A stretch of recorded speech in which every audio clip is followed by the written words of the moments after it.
오늘은 지난주에 이어서 우리 성도의 삶에 대해서 함께 말씀을 드리도록 하겠습니다. 모든 우리의 삶은 관계에 있다 말씀을 드렸죠. 하나님과의 관계, 또 나 자신과의 관계, 세상과의 관계, 또 물질과의 관계, 결국은 우리의 모든 삶은 다 관계 안에 놓여져 있습니다. 그 관계가 어떠하느냐에 따라서 그의 삶에 행복이 있고 기쁨이 있고 즐거움이 있고 복되기도 하죠. 그러나 관계가 문제가 되고 관계가 소원해지면 그러면 우리의 삶이 불행해지고 또 그 삶에서 고통이 있고 마음이 불편하고 힘든 것들을 많이 보게 되는 거죠. 그렇기 때문에 관계가 너무나도 중요합니다. 그런데 이 관계 속에서 우리가 하나님과 무엇보다 올바른 관계를 갖는 것이 중요합니다. 하나님과 올바른 관계를 맺고 살아가는 것이 바로 성도의 삶입니다. 그러면 하나님과 우리가 올바른 관계를 맺고 살아가면 우리에게 어떤 은혜와 복을 주시느냐? 3절에서부터 5절까지 말씀을 합니다. 죄를 사해 주시고 병을 고쳐 주시고 파멸에서 구원하시고 좋은 것으로 우리를 만족하게 해 주시서 소원을 이루어 주시고 독수리 같이 새롭게 하신다, 그렇게 말씀하고 있습니다. 그러니 하나님과 내가 올바른 관계를 가질 때 이러한 은혜와 복을 주실 것을 약속하고 있습니다. 바라기는 우리 모든 성도들께서 하나님과의 올바른 관계 속에서 예비하신 이 은혜와 복을 받아 누리는 복된 삶이 되시기를 주님의 이름으로 축원합니다. 그러면 우리가 성도로서 이 삶을 살아가기 위해서 첫 번째는 기도의 삶이라고 그랬죠. 기도로 시작을 하고 기도로 진행을 하고 기도로 마쳐야 된다. 그래서 늘 기도해야 됨을 말씀을 드렸습니다. 또 하나 두 번째는 뭐예요? 믿음의 삶입니다. 믿음으로 시작하고 믿음으로 진행을 하고 믿음으로 끝맺는 그 삶이 바로 성도의 삶이요.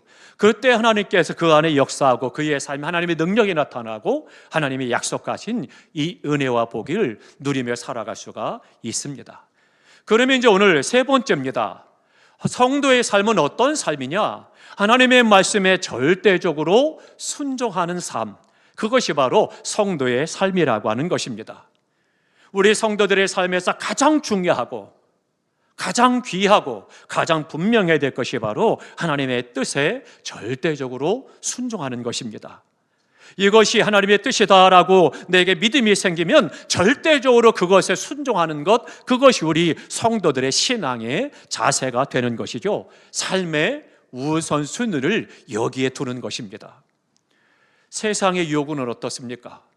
세상의 요구는 나의 뜻, 나의 의지를 가지고 얼마든지 할 수 있는 거예요.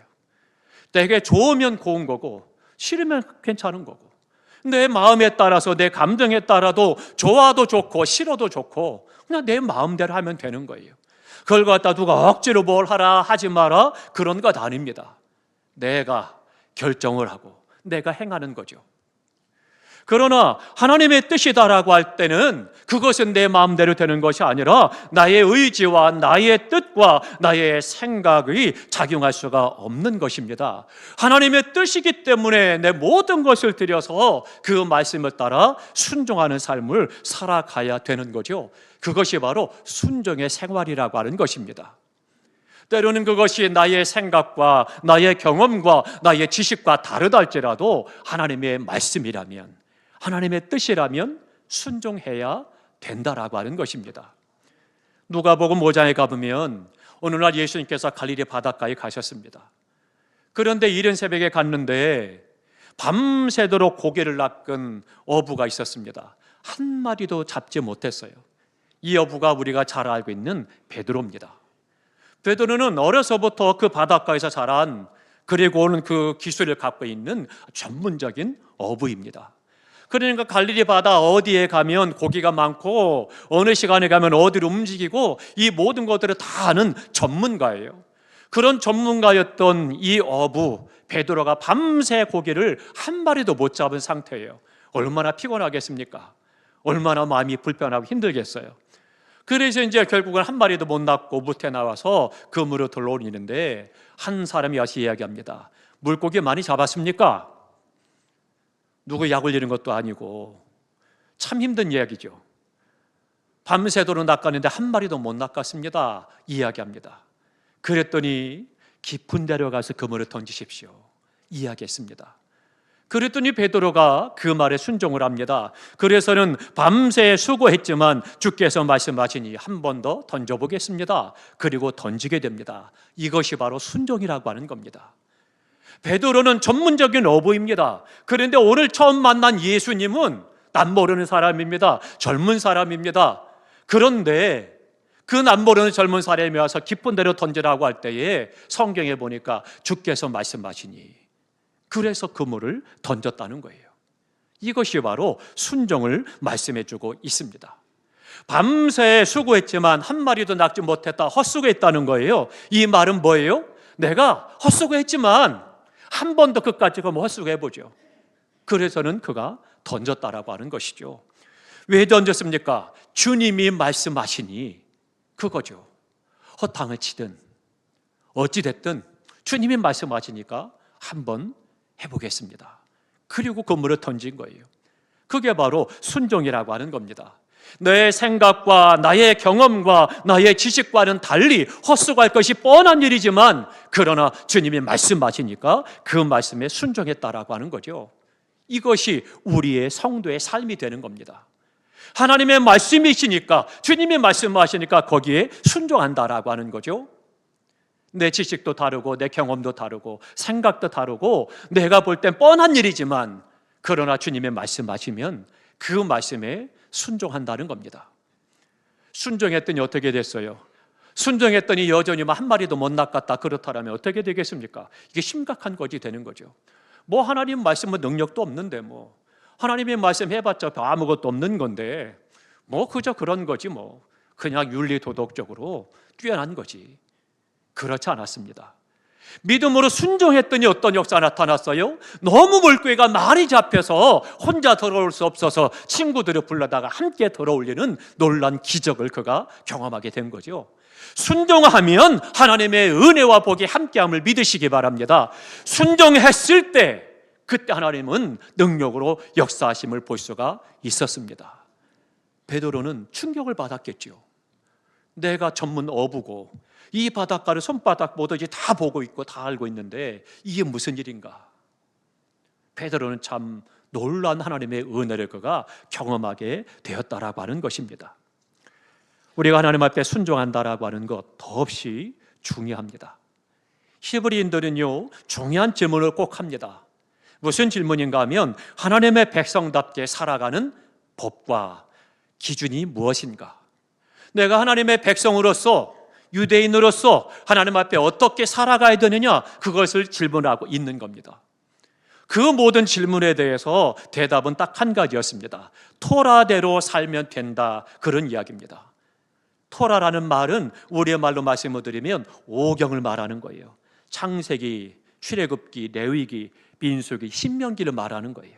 이 오경을 토라라고 해서 그 말씀을 그들이 믿습니다.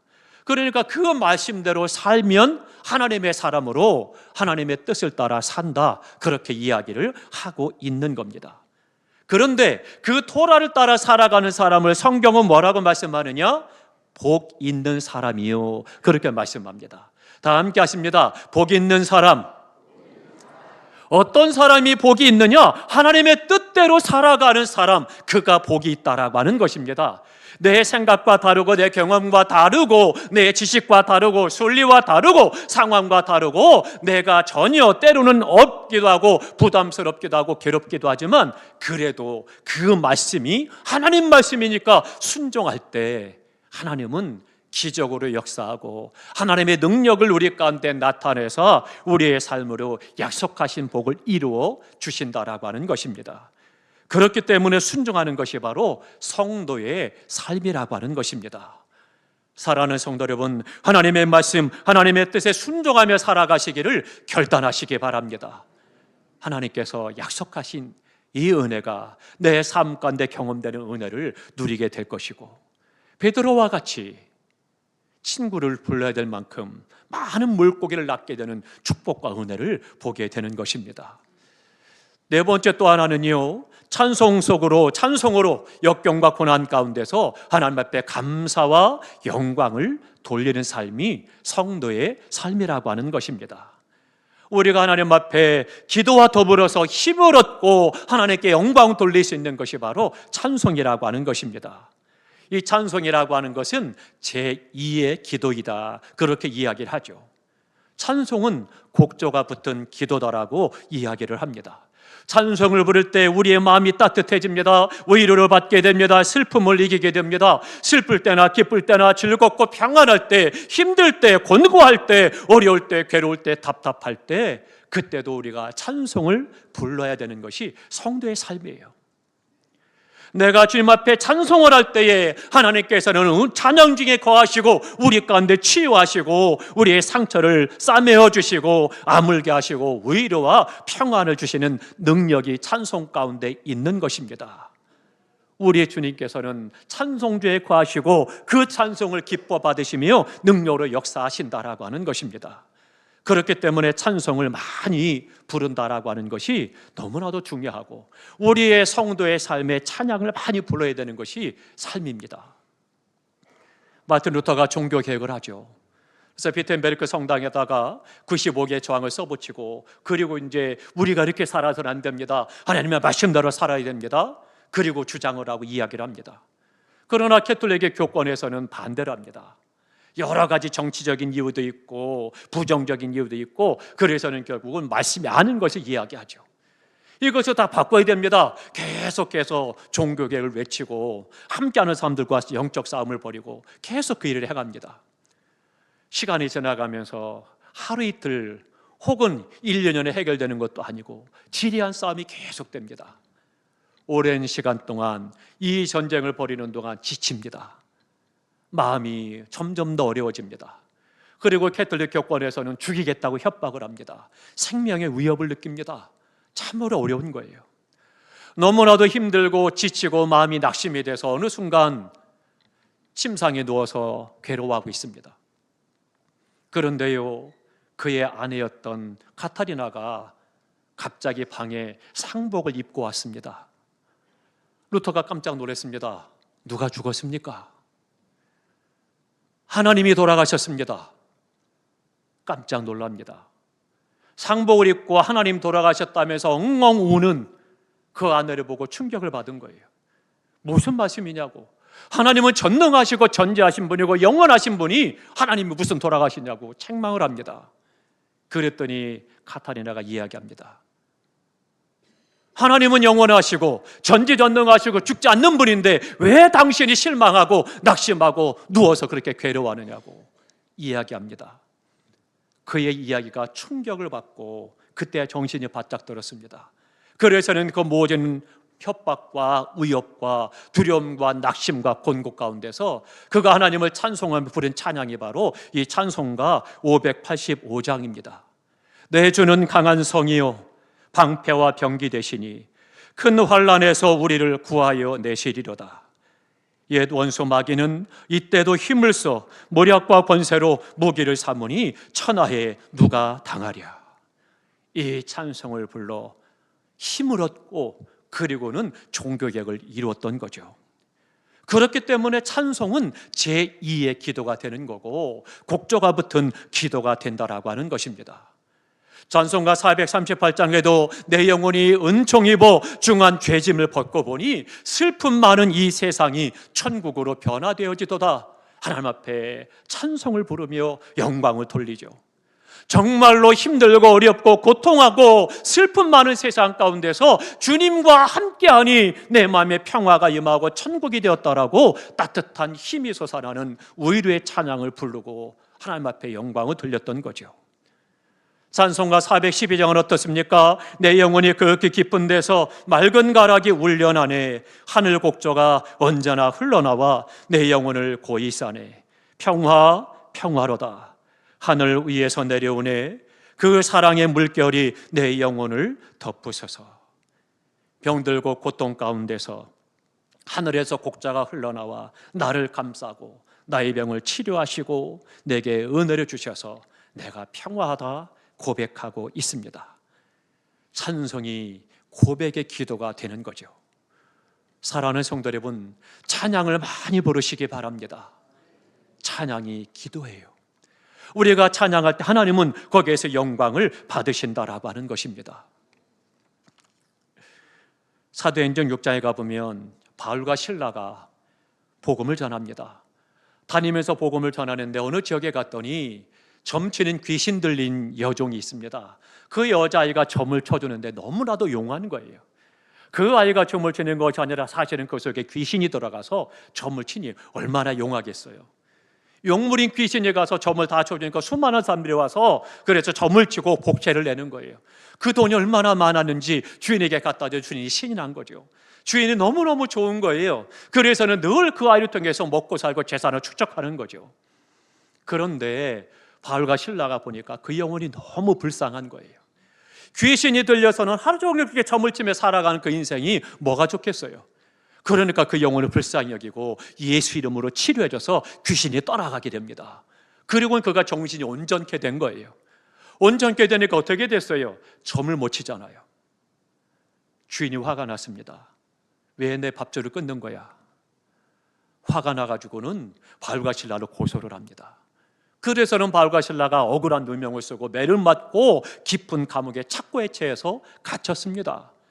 하나님, 내가 복음을 전했고 생명을 온전케 했고 하나님의 뜻을 이루고 이 귀한 일을 하는데 왜 내가 이런 억울한 일을 당해야 됩니까? 왜 내가 옥에 갇혀야 됩니까? 원망하고 불평하고 낙심하지 않았습니다. 감옥에서 그는 하나님을 찬송했다고 했습니다. 찬송했더니 어떻게 됐어요? 옥토가 흔들리고 손에 매였던 착고들이 다 풀리는 기적을 그들이 경험하게 된 것입니다. 사랑하는 성도 여러분, 찬송에 하나님이 함께 하십니다. 찬송을 부를 때 능력의 역사하십니다. 그 안에서 하나님이 말씀하신 은혜와 복을 받아들이는 삶을 살아가는 것이 바로 성도의 삶이라고 하는 것입니다. 힘드신 일 있습니까? 어려운 일 있습니까? 답답하십니까? 고통스럽습니까? 한탄하고 원망하고 불평하고 정죄하고 세상을 향해서 원망할 것이 아니라 하나님을 찬송하시기 바랍니다. 하나님께서 내 안에 위로를 주실 것이고 내게 힘을 주실 것이고 나를 격려하실 것이고 하나님이 약속하신 은혜와 복을 우리에게 허락하신 은혜를 경험하게 되는 것입니다. 하나님은요, 우리가 찬송할 때 또한 하나님의 뜻을 우리에게 말씀해 주십니다. 그러니 얼마나 감사해요. 신학교를 졸업하고 이전에 신학교 다니면서 그런 일이 있었습니다. 이제 군대를 갔다 오고 복학을 하기 전입니다. 복학을 하기 전이면 신학생들은 학교에 입학을 하면 무조건 한 교회씩 가서 섬겨야 됩니다. 그래서 우리 교회로 말하면 교육전사님들처럼 그렇게 가서 교회를 섬겨요. 그래서 각 부서를 맡기도 하고 해서 섬기면 그러면 이제 담임 목사님이 평가서를 해서 학교로 보내요. 그래서 학교에서 그걸 보고 이 학생이 신앙의 지도를 잘하고 있느냐, 사명을 잘 감당하고 있느냐, 사명에 서 있느냐 이런 것들 다 분별을 해서 이것은 ABC 학점이 아니라 패스냐 아니냐는 거예요. 그래서 패스에서 P자를 붙어야만 그래야만 졸업을 할 수 있는 거예요. 다른 성적이 아무리 좋아서 올 A 플러스를 다 맞아도 이 현장 실습, 목회 실습에 P가 없으면 졸업을 못하는 거예요. 그러니 교회를 당장 가야 되잖아요. 교회를 가긴 가야 되는데 오라는 교회도 없고 갈 교회도 없고 저희 모교회는 시골에 있고 어떻게 하면 좋겠습니까? 하나님 앞에 나가 기도했습니다. 하나님, 이제 복학을 해야 되는데 학교에 가서 섬길 수 있는 기회를 주십시오. 기도했습니다. 그런데 어느 날 그 기도를 하는데 제 마음에 찬송이 우러나왔습니다. 주님께서 내게 주신 응답이었어요. 그것이 찬송가 384장입니다. 주님께서 그 찬송을 통해서 제게 주시는데 그런데 그 말씀을 듣고 찬송을 한없이 불렀습니다. 부르고 났더니 마음이 편안한 거예요. 놀라지 마십시오. 믿거나 말거나입니다. 그 주 전화 한 통이 왔습니다.